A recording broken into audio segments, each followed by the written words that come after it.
আসসালামু আলাইকুম। আজ রান্না করব মিক্সড শাক ভাজি। এটা গরম গরম ভাত দিয়ে খেতে খুবই ভালো লাগে। 3 রকমের শাক দিয়ে ভাজিটা তৈরি করব। তো এর জন্য প্রথমে আমি লাউ শাক নিয়ে নিলাম। লাউ শাক ভালো করে ধুয়ে কেটে কুচি কুচি করে নিয়েছি। আর অল্প একটু কচি ডাঁটাও নিয়েছি। আর এখন নিয়ে নিলাম মূলা শাক। মূলা শাকের পরিবর্তে আপনারা চাইলে এখানে পালং শাকও নিতে পারেন। তো মূলা শাকও আমি এভাবে ছোট ছোট করে কেটে নিয়েছি। এখন দিয়ে দিচ্ছি সরিষা শাক। সরিষা শাকও আমি এরকম কুচি করে কেটে নিয়েছি। এখন শীতকাল, বাজারে অনেক রকমের শাক পাওয়া যাচ্ছে। চাইলে এভাবে কয়েক রকমের শাক দিয়ে শাক ভাজি করে খেতে পারেন, খেতে খুবই ভালো লাগে। তো এখন এখানে আমি 4-5টি আস্ত কাঁচামরিচ দিয়ে দিলাম। এতে করে সুন্দর ফ্লেভার হবে আর খাওয়ার সময় শাকের সাথে মেখে খাওয়া যাবে, ঝাল ঝাল হবে, খেতে ভালো লাগবে। আর স্বাদ মতো এখানে আমি লবণ দিয়ে দিলাম। তো এখন আমি ঢেকে দিচ্ছি। ঢেকে কিছুক্ষণ অপেক্ষা করব। তো কিছুক্ষণ পর আমি ঢাকনাটা খুলে নিলাম। তো দেখতে পাচ্ছেন শাক পরিমাণে অনেকটাই কমে গিয়েছে। আর শাক থেকে কিছুটা পানিও ছেড়েছে। আর শাক প্যানে দেওয়ার আগে পানিটা ভালো করে ঝরিয়ে নেবেন, তা নাহলে অতিরিক্ত পানি উঠে যাবে। এই তো পানি দেখতে পাচ্ছেন, এটা শাকের পানি। তো ভালো করে একটু নেড়ে চেড়ে মিশিয়ে নিচ্ছি। তো ভালো করে নেড়ে চেড়ে মিশিয়ে নেওয়ার পর এখন এভাবে আরও কিছুক্ষণ রেখে দিব, অপেক্ষা করব। এই তো পানিটুকু যাতে শুকিয়ে আসে। আপনারা চাইলে পানি একটু ফেলেও দিতে পারেন, আবার চাইলেও চুলার আঁচটা বাড়িয়ে শুকিয়েও নিতে পারেন। তো শাকের পানিটা অনেকটাই শুকিয়ে গেছে দেখতে পাচ্ছেন, একটু ভিজা ভিজা আছে। তো এইভাবে আমি নামিয়ে নিব।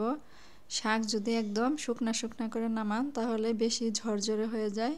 একদম শুকনা ঝরঝরে শাক খেতে ভালো লাগে না, একটু নরম হলে আমার কাছে ভালো লাগে। তাই আমি একটু ভিজা ভিজা অবস্থাতে নামিয়ে নিচ্ছি। আপনারা চাইলে আরেকটু শুকিয়েও নামিয়ে নিতে পারেন। তো এখন আমি প্যানে তেল নিয়ে নিলাম। তো তেলটা কিছুটা গরম হলে এখানে আমি শুকনা মরিচ দিয়ে দিলাম। শুকনা মরিচ এখন আমি ভেজে নিব মচমচে হয়ে আসা পর্যন্ত। আর চুলার আঁচটা কম রেখে ভাজবেন। চুলার আঁচটা কম রেখে ভাজবেন মচমচে করে, যাতে ভিতর পর্যন্ত ভাজা হয়। তো এখন আমি উঠিয়ে নিচ্ছি। তো এখন এখানে আমি রসুন কুচি দিয়ে দিচ্ছি।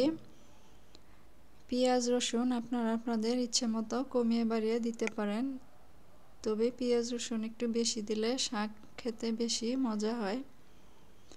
আর দিয়ে দিচ্ছি পেঁয়াজ কুচি। এখন দিচ্ছি 3-4টি কাঁচামরিচ ফালি। এখন পেঁয়াজ রসুন ব্রাউন হয়ে আসা পর্যন্ত নেড়ে চেড়ে ভেজে নিব।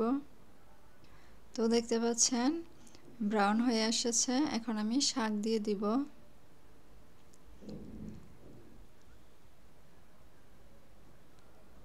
তো শাক দেওয়ার পর এখন আমি উল্টিয়ে পাল্টিয়ে নেড়ে চেড়ে ভেজে নিব। এভাবে একবার শাক ভাজি করে খেয়ে দেখবেন, অনেক ভালো লাগে। তো এখন ভালো করে একটু উল্টিয়ে পাল্টিয়ে নেড়ে চেড়ে ভেজে নিতে হবে। তো কিছুক্ষণ ভেজে নেওয়ার পর এখন এখানে আমি শুকনা মরিচ দিয়ে দিব।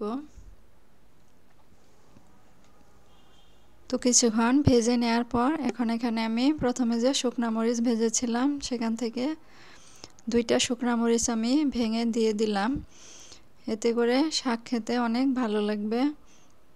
আর আপনাদের কাছে যদি ধনেপাতা থাকে তাহলে এই পর্যায়ে একটু ধনেপাতা দিয়ে নেড়ে চেড়ে নামিয়ে নেবেন। তো শাক ভাজাটা হয়েছে। তো এখন আমি নামিয়ে নিব। তো শাক ভাজার রেসিপিটি যদি ভালো লেগে থাকে প্লিজ একটি লাইক দিতে ভুলবেন না। আর চ্যানেলটি সাবস্ক্রাইব করে পাশেই থাকবেন। এই শাক ভাজিটা এইভাবে রান্না করে গরম ভাত দিয়ে খেয়ে দেখবেন, অনেক ভালো লাগবে। খাওয়ার সময় শুকনা মরিচ আর কাঁচামরিচ মেখে খাবেন, দেখবেন অনেক ভালো লাগবে। তো আজকের মতো বিদায় নিচ্ছি। আল্লাহ হাফেজ।